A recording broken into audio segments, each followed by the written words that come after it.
Hi everyone, it's the 8th of October and that means it's time for the 8th film in my 31 Horrors of Mike.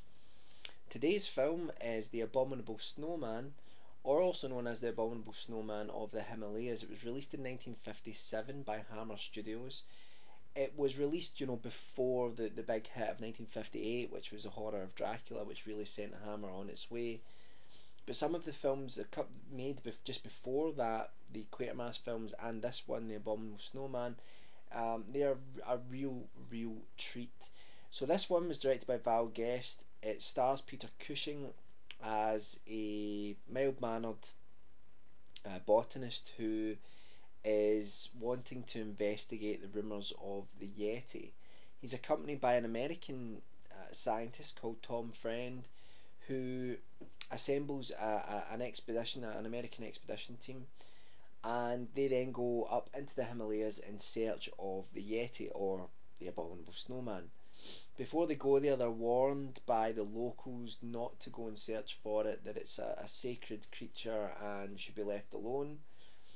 Also, as they approach the supposed territory of the Yeti, a young man who's accompanied them, who claims to have seen the Yeti before, becomes affected by the proximity with them.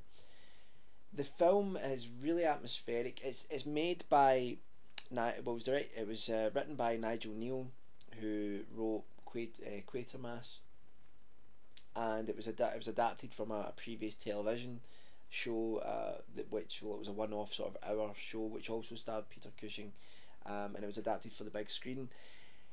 I love this film. I think it's fantastic. It's shot beautifully in black and white. It's got a really great atmosphere to it, but more importantly than that, while it does have that aspect of exploring the lonely Himalayas, which is almost an entire world in itself, and what might be roaming there.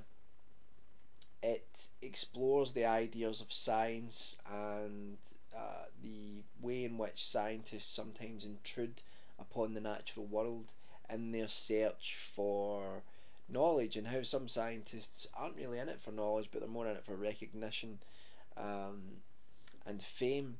There's a real great dynamic between Peter Cushing and some of the other people on the expedition, and it reminded me at one point almost of like Aliens, where you've got these men sort of under siege at one point, or they believe they're under siege from a group of Yetis, and the effects were good for the time, makeup effects were good, but really it's Peter Cushing that sells it. It's got a really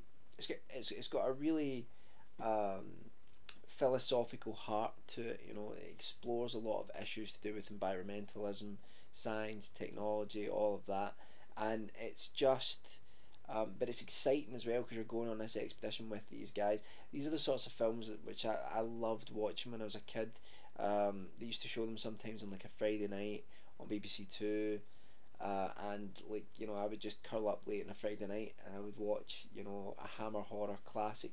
This is one which has unfortunately been often forgotten, but it really shouldn't be, because it's really, I would put it up there with most of Hammer's best work.